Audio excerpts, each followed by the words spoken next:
మంచి ఫలాలతో నీవు ఫలిస్తూ ఉండాలి. మరి మంచి ఫలాలతో నీవు ఫలిస్తున్నావా, చెడ్డ ఫలాలతో ఫలిస్తున్నావా? ఒకసారి ఆలోచించు. మంచి ఫలాలు ఏవి? మంచి ఫలాలు ఏవి అనేది బైబిల్ చెప్తుంది. ఒకసారి చూడండి, మంచి ఫలాల గురించి మనం జాగ్రత్తగా ఆలోచిద్దాం. మంచి ఫలాలు చూడండి ఒకసారి. గలతీలకు రాసినటువంటి పత్రిక 5వ అధ్యాయము 22వ వచనం. మంచి ఫలాలు ఏవో చూడండి, వినండి బాగా. మీరు ఫలించాలి. ఇప్పుడు మీరేం చేయాలి? ఇప్పుడు లోపలికి వచ్చారు కదా, తోటలో నాటబడ్డారు. మీరు ద్రాక్ష తోటలో ఏమయ్యారమ్మా? ఏమయ్యారు బాబు? బాబు ఏమయ్యారు? మీరు తోటలో నాటబడ్డారు. ద్రాక్ష తోటలో మీరు నాటబడ్డారు. నాటబడిన మీరు మంచి ఫలాలు ఫలించాలి. ఆ మంచి ఫలాలేవో మాకు తెలియదు సార్ అని అంటున్నారేమో, కానీ దేవుడు ఆ మంచి ఫలాలేవో కూడా చెప్తున్నాడు ఇక్కడ. ఏవి ఆ మంచి ఫలాలు? ప్రేమ, సంతోషం, సమాధానం, దీర్ఘ శాంతం, దయాళుత్వం, మంచితనము, విశ్వాసము, సాత్వికము. ఏమంటే ఇవన్నీ మంచి ఫలాలు. మంచి ఫలాలు మనము ఫలించాలి. ప్రేమ, సంతోషము, దీర్ఘశాంతము, దయాళుత్వము, మంచితనము, విశ్వాసము, ఆశా నిగ్రహము, ఇవన్నీ కూడా మనం ఫలించాలి. మన పిల్లలు జాగ్రత్త పెట్టుకున్నాం. బాబు వస్తారు చూడు, అటు ఇటు దిగుతాడు. వినండి వినండి బాబు, అలా చేయకండి. మంచి ఫలాలు ఇవి. ప్రేమిస్తూ ఉండాలి. మంచి ఫలాలతో ప్రేమిస్తున్నామా మనం? ఒక చెట్టుకు వచ్చే కాయ, ఏ కాయ ఇది? ప్రేమ అనే కాయ. బాగా కాయాలి. మనం మంచి ఫలాలతో ఫలిస్తూ ఉండాలి. సంఘంలో మనం చేర్చబడిన తర్వాత అందరినీ కూడా ప్రేమిస్తూ ఉండాలి. సమాధానపరచాలి, మంచితనంగా జీవించాలి, విశ్వాసంలో ఉండాలి, దీర్ఘ శాంతం ఉండాలి. ఏముండాలమ్మా? దీర్ఘ శాంతం ఉండాలి. శాంతము వేరు, దీర్ఘ శాంతం వేరు. తొందరగా కోపపడకూడదు. ఓపిక ఉండాలి, ఓర్పు ఉండాలి, సహనం ఉండాలి, భరించే శక్తి. ఇవే మంచి ఫలాలు. ఉందా? మనకుందా?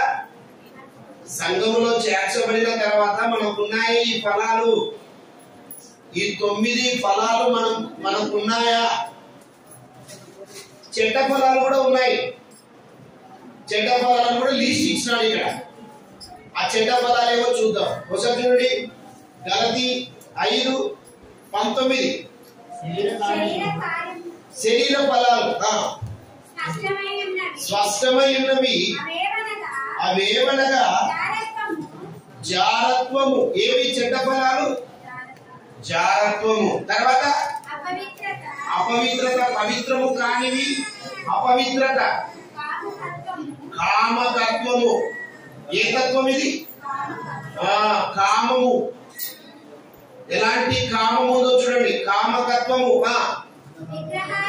విగ్రహారాధన, అభిచారములు, ద్వేషములు, కలహములు, మత్సరములు, క్రోధములు, కక్షలు, భేదములు, విమతములు, అసూయలు, మత్తతలు, అల్లరితో కూడిన ఆటపాటలు. ఏ ఫలాలు ఫలిస్తున్నారో ఒకసారి ఆలోచించండి. శరీర ఫలాలు చెప్పాడు, కారు ద్రాక్ష పండ్ల గురించి చెప్పాడు, మంచి ద్రాక్ష పండ్ల గురించి చెప్తున్నాడు. తోటలో నాటబడిన నీవు మంచి ఫలాలతో ఎదుగుతున్నావా, చెడ్డ ఫలాలతో ఎదుగుతున్నావా? కక్షలు, క్రోధములు, ఈర్ష్యలు, అసూయలు, జగడాలు, వ్యభిచారము, పాపము, చెడ్డ ఫలాలు ఇవేమైనా నీ జీవితంలో ఉన్నాయా? ఒకసారి ఆలోచించండి. లోపలికి వచ్చిన నీవు ఎలాంటి ఫలాలతో ఎదుగుతున్నావు? దేవుడు తన ప్రియ కుమారుడైన యేసుక్రీస్తు దేవుడంతటి వాడు భూమి మీదకి వచ్చి నీ కోసం నా కోసం తన ప్రాణాన్ని ఇచ్చి నిన్ను రక్షించాడు. వాస్తవంగా అండి, నువ్వు తప్పు చేస్తున్నావు, పాపం చేస్తున్నావు, శిక్షించాలి నేను, అంతే కదా? తప్పు చేస్తే శిక్షించరా? ఈ లోకంలో హత్య చేస్తే ఉంది, న్యాయస్థానం ఉంది శిక్షించడానికి. ఏదైనా తప్పు చేస్తే, ఏదైనా పాపం చేస్తే కోర్టులు ఉన్నాయి, న్యాయస్థానాలు ఉన్నాయి, శిక్షిస్తారు వాళ్ళు. మరి నువ్వు తప్పు చేసి పాపం చేసి విచ్చలుడుగా తిరుగుతూ ఉంటే నీకు శిక్ష ఉంది. అయినా ఆ శిక్ష నీకు రాకుండా తన ప్రియ కుమారుడైన యేసుక్రీస్తు లోకానికి వచ్చి ఈ లోకానికి పంపించి ఆ శిక్షను ఏం చేశాడు? తప్పించేశాడు. తన ప్రాణం పెట్టి రక్తము కార్చి ఆ శిక్షను తీసేశాడు. ఇప్పుడు ఇంతగా దేవుడు నీకు ఇంతగా సహాయం చేస్తే, ఇంతగా మేలు చేసి తర్వాత నిన్ను లోపలికి వచ్చిన తర్వాత లోపలికి నాటబడుతున్నప్పుడు నీకు ఎరువు వేస్తూ ఉన్నాడు. వాక్యం అనే ఎరువు నీకు వేస్తున్నాడు. ఇప్పుడు వేస్తూ ఉన్నప్పుడు నువ్వు ఏం చేయాలి? ఈ ఎరువు ద్వారా ఏం చేయాలి? ఫలించాలి. నీవు మంచి ఫలాలతో నువ్వు ఎదుగుతూ ఉండాలి. ఎంత ప్రయాసపడ్డాడో యేసు ప్రభు మీకు తెలుసు. అంత కష్టపడి నిన్ను నాటి నీకు అవసరాలు తీరుస్తున్నాడు. మళ్ళా కష్టాలు వచ్చినాయనుకోండి, ప్రభువా నాకు ఇవన్నీ బాధలు ఉన్నాయి, నువ్వు సహాయం చేయలేనా అంటే నీకేం చేస్తున్నాడు? మళ్ళీ సహాయం చేస్తున్నాడు. మళ్ళా నీ అవసరాలు తీరుస్తున్నాడు, నిన్ను కాపాడుతున్నాడు. ఇంతగా చేస్తున్నప్పుడు ఆయన కోరుకున్నటువంటి ఫలాలు నీవు ఇవ్వాలి కదా. ఆయన నీకు ఎంత మేలు చేస్తున్నాడు. అసలు తల్లి గర్భములో పడిన నాటి నుండి నిన్ను కాపాడుకుంటూనే వస్తున్నాడు ఆయన. తల్లి గర్భములో పిండమునై నేనుండగా నీ కనులు నన్ను చూచానని దావీదు చెప్పినట్టుగా పిండ దశ నుంచి నిన్ను కాపాడుకుంటూ వచ్చి ఈ లోకంలోనికి నిన్ను చేర్చి నిన్ను నిలబెట్టి నీ అవసరాలన్నీ తీరుస్తూ అన్ని విషయాలలో నీకు సహాయం చేస్తూ నిన్ను కాపాడుకుంటూ వచ్చాడు. కాపాడుకుంటూ వచ్చి ఒంటరిగా ఉన్న నీకు ఒక స్త్రీని ఏర్పాటు చేసి జంటగా సిద్ధపరిచి వివాహమైన పేరిట వారిద్దరిని జతపరిచి ఇద్దరుగా ఉన్న మీకు నలుగురుగా దేవుడు చేసి ఒక కుటుంబముగా కట్టి నిన్ను కాపాడుతూ ఉన్నాడు. ఇంతగా కాపాడుతున్నటువంటి ఆ దేవుడు నీ నుంచి కోరుకున్నది ఏంటో తెలుసా? ఏం కోరుకుంటున్నాడు ఆయన? మంచి ఫలాలు ఫలించు. నిన్ను కాపాడుతూ ఉన్నాడు. తర్వాత నీవు పాపం చేస్తే దండించవలసినటువంటి ఆయన, శిక్షించవలసినటువంటి ఆయన ఆ శిక్షను తీసేసి దేవుడే ఈ లోకానికి వచ్చి పాపానికి పరిహారం చేసి, పాపానికి శిక్ష లేకుండా చేసి నిన్ను లోపలికి చేర్చుకొని నిన్ను శుద్ధి చేసి పరిశుద్ధపరిచి లోపలికి చేర్చుకొని ఇంతగా కాపాడుతూ ఉంటే ఆయన కోరుకుంటున్నది ఏంటి అంటే మంచి ఫలాలు కావాలి నైనా నీ నుంచి అంటున్నాడు. మరి ఆ ఫలాలు నువ్వు ఇవ్వకపోతే నిన్ను ఏం చేస్తాడో ఒకసారి ఆలోచించు. ఏం తక్కువ చేశాడండి దేవుడు మనకు? చెప్పండి. ఏమైనా తక్కువ చేశాడా నీకు నాకు? ఏమైనా తక్కువ చేశాడా? ఎన్నో చేస్తున్నాడు దేవుడు నీకు, ఎన్నెన్నో చేస్తూ ఉన్నాడు దేవుడు. ఎన్నో మేలుల చేత నువ్వు ఈరోజు ఇక్కడ వచ్చి కూర్చున్నావంటే నీకు గొప్ప మేలు దేవుడు చేస్తున్నాడు.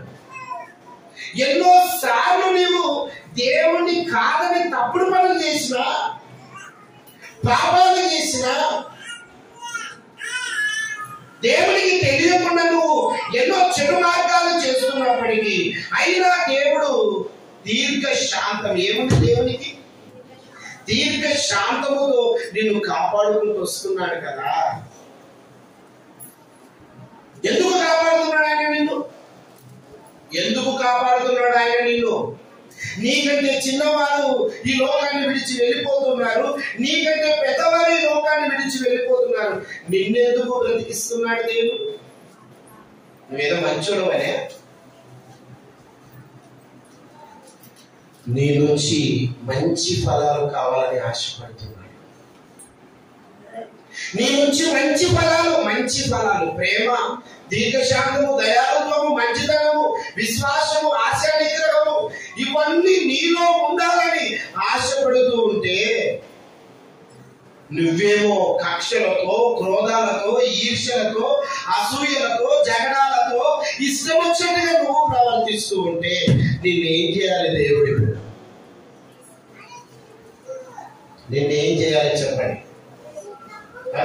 ఒకనాడు ఇశ్రాయేలీయులకు ఎన్నో గొప్ప మేలులు దేవుడు చేసినప్పుడు ఆ ఇశ్రాయేలీయులు చెడిపోతే ఏ విధంగా తీసేశాడో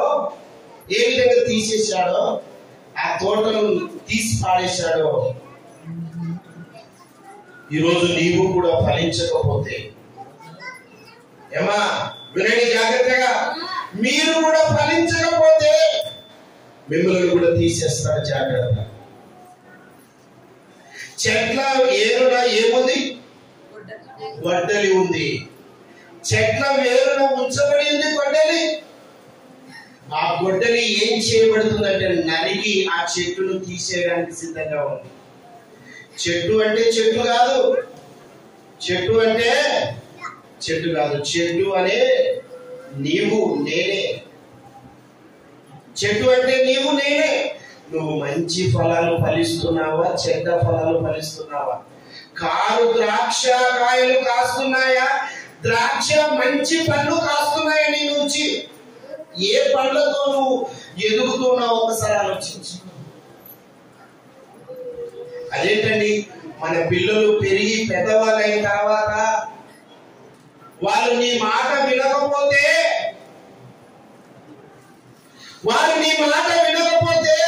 ఎంత బాధపడిపోతామండి తల్లిదండ్రులుగా. మనము ఎంత బాధపడిపోతాం. పిల్లల్ని పెద్దగా చేసి రెక్కలు ముక్కలు చేసుకొని చదివించి ఒక ఉన్నత స్థాయిలో వాళ్ళని పెట్టి మంచి ఉద్యోగాన్ని ఇప్పించి మంచి స్థాయిలో పెడితే మంచిగా వాళ్ళని ఎదిగించి మంచి స్థాయిలో ఉన్న తర్వాత నీ మాట వినకపోతే, ఒక తండ్రిగా ఒక తల్లిగా నీ మాట వినకుండా వాళ్ళకి ఇష్టం వచ్చినట్టుగా ప్రవర్తిస్తూ ఉంటే నువ్వు ఎంత బాధపడిపోతావండి. ఒక తల్లిగా ఒక తండ్రిగా ఎంత బాధపడిపోతావు. నీకు నేను ఎంత చేశాను రా, ఈరోజు నా మాట లెక్క చేయడం లేదు, ఈరోజు నా మాట లెక్క చేయడం లేదు, నా మాట పట్టించుకోవడం లేదు, నేనంటే నీకు లెక్క లేదు రా, నేనంటే లెక్క లేదు అని ఒక తల్లిగా ఒక తండ్రిగా పిల్లల విషయంలో నీవే అంత బాధపడుతూ ఉంటే మరి దేవుడు ఎంత బాధపడాలి? నీ నుంచి ఆలోచించాలి. సరైన ఫలాలు ఫలించకపోతే దేవుడు కూడా అదే బాధపడుతున్నాడు. ఏం చేయాలి? నీకేం చేయాలి? నువ్వు మారాలంటే నేనేం చేయాలి? నేను ఏం చేయాలో అదంతా కూడా నీకు చేసేసాను. ఏం చేయాలో అదల్లా చేసేసాను. చెప్పాడు కదా 5వ అధ్యాయంలో 4వ వచనం ఇశ్రాయేలు గురించి చెప్పాడు కదా. నేను ఏం చేయాలో అదంతా కూడా నేను చేశాను. ఈరోజు దేవుడు నీకు నాకు కూడా అన్నీ చేసేసాడు, అన్నీ చేస్తున్నాడు, ఇంకా చేయబోతున్నాడు కూడా నీకు మేలు. రానున్న దినాలలో ఇంకా చేయబోతున్నాడు నీకు మేలు. ఇంకా నిన్ను కాపాడుతూనే ఉన్నాడు. మారు మనస్సుకు తగిన ఫలాలు ఫలించకపోతే దెబ్బతింటూ జాగ్రత్త.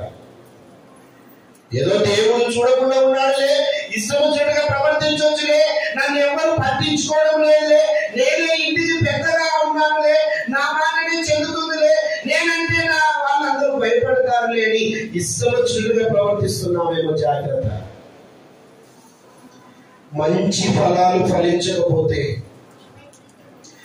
దేవుడు చాలా బాధపడుతున్నాడు నీ పట్ల.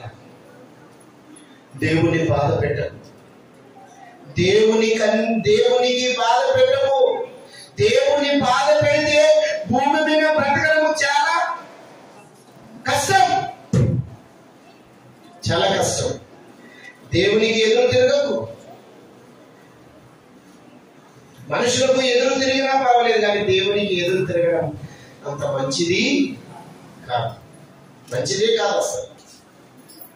ఆలోచించండి ప్రభునందు ప్రియులారా, దేవుడు నీ విషయంలో బాధపడుతున్నాడా, సంతోషపడుతున్నాడా? ఎలా ఉంది నీ ఫలాలు, ఎలా ఉన్నాయి నీ మాటలు, ఎలా ఉన్నాయి నీ చూపు, ఎలా ఉంది నీ ప్రవర్తన, ఎలా ఉంది నీ క్రియలు, ఎలా ఉన్నాయి? ఎలాంటి ఫలాలతో నువ్వు ఎదుగుతున్నావు? సంఘంలో చేర్చబడిన తర్వాత, సంఘంలో నాటబడిన తర్వాత మంచి ఫలాలతో ఫలిస్తున్నావా, చెడ్డ ఫలాలతో ఫలిస్తున్నావా? ఏముంది నీ క్యారెక్టర్ ఏంటి? నీ క్యారెక్టర్ ఏంటి? ఆలోచించకపోతే దెబ్బతింటావు. జాగ్రత్త. ఇంతగా దేవుడు చేస్తే, ఎప్పుడు దేవుని గనక కోపం వస్తే, దేవుని గనక కోపం వస్తే తీసేస్తాడు. అకస్మాత్తుగా చాలా మరణాలను మనం వింటూ ఉన్నాం. నిన్న వారంలో ఉన్న మనుషులు ఈ వారం లేకుండా పోతున్నారు. అదేంటండి, ఇద్దరం కలిసి టీ తాగాము, ఇప్పుడే రండి టీ తాగాము, అప్పుడే రండి ఆయన ప్రాణము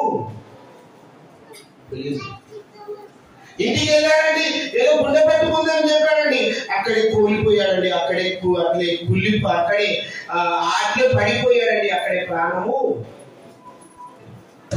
ఎన్నిసార్లు గద్దించకపోతే లోపలిన వాడికి హఠాత్తుగా ఏమొస్తుంది? ఎన్నిసార్లు గద్దించినా లోపడకపోతే ఏమొస్తుంది? హఠాత్తుగా మరణం వస్తుంది. ఆ మరణం ఎలాంటిదో తెలుసా? ఏదో భూమి నుంచి పైకి పంపిస్తాడేమో అనుకుంటున్నావేమో. ఆ మరణం నిత్య శిక్ష. ఒక రైతు పంట పండకపోతే ఏం చేస్తాడు? ఆ పంటను ఏం చేస్తాడండి? ఎంత బాధతో కాల్చి వేస్తాడండి ఆ పంటను తీసుకుపోయి. ఆ చెట్లన్నీ పెరిగేసి ఏం చేస్తాడు? ఏం చేస్తాడమ్మా? కాల్చేస్తాడు, బూడిద వేసేస్తాడు. ఈరోజు నీవు కూడా సంఘంలో నాటబడిన నీ చెట్టు ఫలాలు, సరైన ఫలాలు ఫలించకపోతే ఆయన కూడా తీసేసి అగ్నిగుండంలోనికి పారవేస్తాడు. అందుకే చెప్పాడు చూడండి, ఇక్కడ ఒకసారి చూడండి, హెబ్రీయులకు రాసినటువంటి పత్రిక 6వ అధ్యాయం 7-8 వచనాలు. 6వ అధ్యాయం 7-8 వచనాలు. ఎట్లనగా భూమి తన మీద తరచుగా కురియు వర్షము త్రాగి ఎవరి కొరకు వ్యవసాయము చేయబడును వారికి అనుకూలమైన పైరులను ఫలించుచు దేవుని ఆశీర్వాదము పొందును. దేవుని ఆశీర్వాదము పొందును. అయితే ముండ్ల తుప్పలను, గచ్చే తీగలను ఒకవేళ మంచి ఫలాల మీద పెరిగిన ఎడల అది పనికి రానిదని విసర్జింపబడి శాపము పొందదగినదగును. శాపం తుదకది కాల్చివేయబడును. ఏమైతుందది? కాల్చివేయబడును. తుదకది కాల్చివేయబడును. మంచి ఫలాలు ఫలించాలని సంఘం అనే తోటలోనికి నిన్ను చేర్చాడు. ఈ తోటలో మంచి ఫలాలు ఫలించాలి. మంచి ఫలాలతో పాటు చెడ్డ ఫలాలు కూడా ఫలిస్తున్నాయి అనుకోండి, ఇక తీసేస్తాడు. తీసేసి అగ్నిగుండంలోనికి చేస్తాడు. అందుకే యేసు ప్రభు ఏమన్నాడో తెలుసా? ఒక సందర్భంలో కుడి వైపున ఉన్న వారిని చూసి, నా తండ్రి చేత ఆశీర్వదించబడిన వారులారా రండి, లోకము పుట్టినది మొదలుకొని మీ కొరకు సిద్ధపరిచినటువంటి ఆ రాజ్యమును స్వతంత్రించుకున్నాడు. ఎడమ వైపున ఉన్న వారిని పిలుస్తున్నాడు. వాళ్ళని ఏమన్నాడు చూడండి, ఆ మాట కూడా ఎక్కడున్నది? మత్తయి సువార్త 25వ అధ్యాయం 34వ వచనం.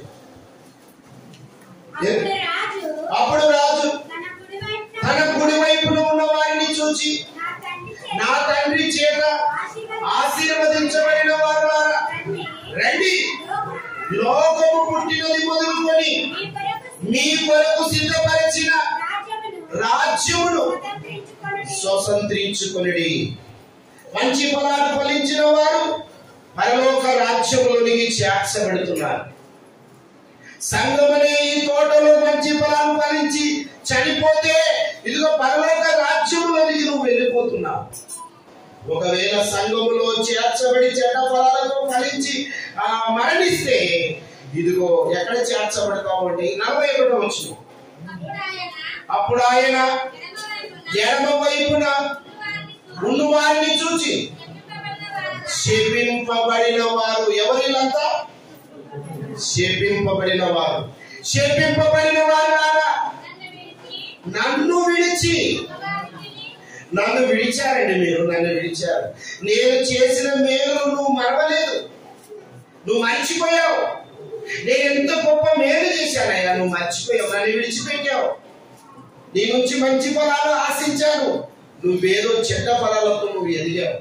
అందుకే శపింపబడిన వారారా నన్ను విడిచి, అమ్మాయి కూర్చో, అమ్మాయి కూర్చో, నన్ను విడిచి అపవాదికి వాని దూతలకు, నన్ను విడిచారు కాబట్టి అపవాదికి వాని దూతలకు ఎవరికి సిద్ధపరచబడింది అగ్నిగుండము?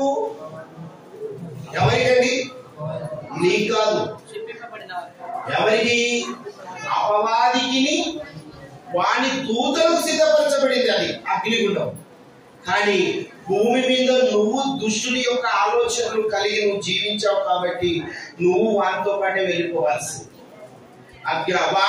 అపవాదికి వాని దూతలకు సిద్ధపరచబడిన నిత్యాగ్నిలోనికి పోవుడి, వెలుడి. అక్కడికి నిత్యాగ్నిలోనికి పోవుడి. అగ్నిగుండం ఎవరి కోసం ఏర్పరచబడింది? అపవాదికి. అపవాదికి అగ్నిగుండం, దేవుని పిల్లలకు కాదు. కానీ భూమి మీద మనిషి దుష్టుని యొక్క తత్వం వచ్చేసింది. దేవుని తత్వం రావాలి మనిషికి. ఏ తత్వం వచ్చేసింది? దుష్టుని యొక్క తత్వం వచ్చేసింది. దేవుని తత్వం ఉందనుకోండి, చక్కగా లోబడతావు, దేవుని మాటకు భయపడతావు, దేవుని ఆజ్ఞకు లోబడతావు. దేవుడు ఏవైతే ఫలాలు ఆశిస్తున్నావో ఆ ఫలాలు నీవు ప్రవర్తన ద్వారా నీవు చూపిస్తావని. ఎవరిని ద్వేషించవు, ఎవరిని దుర్మార్గంగా మాట్లాడవు, ఎవరిని ద్వేషించవు, ఎవరిని కూడా అనవసరంగా మాట్లాడవు. ఇష్టం వచ్చినట్టుగా మాట్లాడడానికి నీకు అర్హత లేదు, నీకు పర్మిషన్ లేదు. సంఘంలో చేర్చబడిన తర్వాత బయట వాళ్ళు మాట్లాడొచ్చునేమో కానీ నువ్వు మాట్లాడడానికి లేదు. నువ్వు తగ్గించుకోవాలి, హెచ్చించుకోకూడదు. నీకు కొన్ని రూల్స్ ఉన్నాయి. లోపలికి వచ్చిన తర్వాత మంచి ఫలాలే ఫలించాలి. నువ్వు చెడ్డ ఫలాలతో నీ జీవితాన్ని కట్టుకోకూడదు. ఒకవేళ ఇలాంటి లక్షణాలు గనక నీలో ఉంటే కుడివైపున ఉన్న వారి ఆశీర్వదించబడినటువంటి రాజ్యంలోనికి నువ్వు చేర్చబడతావు. చెడ్డ లక్షణాలతో నువ్వు ఎదుగుతున్నావంటే ఇదిగో ఎడమ వైపున అపవాదికి వారి దూతములకు నువ్వు ఉంచబడిన నిత్యాగ్నిలోనికి ఓడి దొబ్బేస్తున్నాడు, శపించేస్తున్నాడు, వద్దంటున్నాడు. ఇప్పుడు చెప్పండి, కారు ద్రాక్షవల్లివా లేదంటే నిజమైన ద్రాక్ష? ఎవరు నిజమైన ద్రాక్షవల్లి? ఎవరున్నారండి? ఎవరున్నారు? నీవు నేనున్నావా? ఒకసారి ఆలోచించుకోండి. ఆ నిజమైన ద్రాక్షవల్లికి కాయవలసిన ఫలాలు ఏంటివి? మంచి ఫలాలు, ప్రేమ, సంతోషం ఉండాలి. ఓర్వలెంతనం ఉండకూడదు. ఎదుటి వాళ్ళు ఎదుగుతూ ఉంటే సంతోషపడు, ఓర్వలెంతనం ఉండకూడదు. ఎప్పుడు హ్యాపీగా ఉండదు. నాకు ఇది లేదు, ఇది లేదు, ఇది లేదు, అది లేదు. ఎందుకండి? దేవుడు ఇస్తున్నాడు అవసరాన్ని బట్టి. అడిగే తృప్తిగా ఉండు, ఉన్నదాంట్లోనే తృప్తిగా ఉండి జీవించు. ప్రభా, ఎంతో గొప్ప మేలు చేస్తున్నావు నా జీవితంలో అని దేవుని స్తుతించు. సంతోషంగా ఉండు, ఇంకా సమాధానంగా ఉండు. వ్యతిరేకంగా ఉండకు ఏ వ్యక్తితో, అందరితో సమాధానంగానే ఉండు. ఒకసారి ఆలోచించు, నేను ఎవరికైనా వ్యతిరేకంగా ఉన్నానా? నేను ఎవరికైనా శత్రువుగా ఉన్నానా? ఎవరికైనా మిత్రుడుగా ఉన్నానా శత్రువుగా? ఒకవేళ నువ్వు అవతల వారికి శత్రువుగా ఉంటే నువ్వు చెడ్డ ఫలాలతో ఫలిస్తున్నట్టే. దాన్ని మార్చుకో. సమాధానంగా ఉండు ఎదుటి వాళ్ళతో. ఎవరితోనైనా కానీ, ఇంటి పక్కలతోనైనా కానీ, ఇంటి ఎదుట ఉన్న వాళ్ళతోనైనా కానీ, ఇరుగు పొరుగు వాళ్ళతోనైనా కానీ, సొంత బంధువులతోనైనా కానీ సమాధానంగా ఉండడానికి ప్రయత్నించి, అది మంచి ఫలం. సమాధానము, దీర్ఘశాంతం. ఎంత ఉండాలి నీకు? దీర్ఘశాంతం. దీర్ఘంగా ఉండాలి. శాంతం, ఓపిక, ఓర్పు, సహనము, భరించే శక్తి నీలో ఉండాలి. మంచి ఫలాలు ఇవే. దయాలుత్వం, దయతో, జాలిగల మనస్సు ఉండాలి. జాలిగల మనస్సు, క్రూరమైన మనస్సు, కఠినమైన మనస్సు, రాతి గుండె అన్నాడు పినవారంలో. ఏ గుండె అది? కఠినమైన మనస్సు, రాతి గుండె. దాన్ని తీసేసి ఏం చేయమన్నాడు? మెత్తటి మాంసపు గుండెను దాన్ని ధరింపజేస్తానన్నాడు. ఆ గుండె, రాతి గుండె తీసేసి కఠినమైన మనస్సు ఉంచకు. జాలిపడు ఎదుటి వాళ్ళ విషయంలో. దయగలిగే మనస్సు, మంచితనం. ఏ తనము? చెడ్డతనంతో ప్రవర్తించకు. ఎందుకంత ప్రవర్తిస్తున్నావు చెడ్డతనంగా? మంచితనముతో ఉండు. సాత్వికము, తను తగ్గించుకోవాలి. తగ్గించుకునే మనసు, హెచ్చించుకోవాలి. నేనంటే ఏంది, నా మాట అంటే ఏంది, అవన్నీ ఇక్కడ చెల్లవవి. బయట జరుగుతాయేమో. బయట ఏముంది ఇది? పుష్ప ఏమన్నా ఏదన్నది? దాంట్లో ఉన్న డైలాగ్ ఏంటి? తగ్గేదే లేదు అది. బయటది అది. లోపలికి వచ్చిన తర్వాత నువ్వు ఏం చేయాలి? తగ్గించుకోవాలి. లోపల సంఘములో నాటబడాలి. నువ్వు తను తాను తగ్గించబడాలి. హెచ్చించుకోవాకు, తగ్గించుకో. ఎవరు తగ్గించుకుంటే వారు పరలోకంలో హెచ్చింపబడతారు. ఇక్కడ హెచ్చింపబడితే అక్కడ తగ్గించబడతారు. తగ్గించబడితే ఏదో చిన్నగా చేయడం కాదు, డైరెక్ట్ అగ్నిగుండంలోనికి వేసేస్తారు. తగ్గించుకోవాలి. సాత్వికం. ఇంకా విశ్వాసం, నమ్మకం పెట్టుకో దేవుని పట్ల. దేవుని నమ్ము, విశ్వసించు. నమ్ముటని ఎవరైతే నమ్మువానికి సమస్తము సాధ్యమే.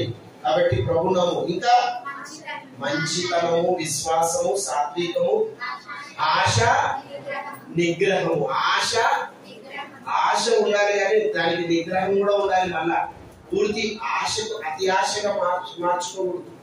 లిమిట్ గా ఉండాలి. ఏదైనా కానీ ఆశను లిమిట్ దాటిపోతున్నారు. ఆశ ఉన్నాయి, ఉన్న కాటికి ఉన్నాయి. తృప్తిగా ఉండు. ఇంకా మళ్ళా దానికి మించి ఆశించకు. అతి ఆశకు నిగ్రహం ఉండాలి. ఏముండాలి? నిగ్రహం ఉండాలి. ఇవన్నీ మంచి లక్షణాలు. చెడ్డ లక్షణాలు కూడా ఒకసారి చదివి ముగించుకుందాం. శరీరం 40 శరీర కార్యములు స్పష్టమైనవి, మీకు తెలియనివే కాదు, క్లియర్ గా ఉన్నాయని చెప్తున్నాడు. స్పష్టమైనవి అవేవనగా చారత్వంతో జీవిస్తున్నావా?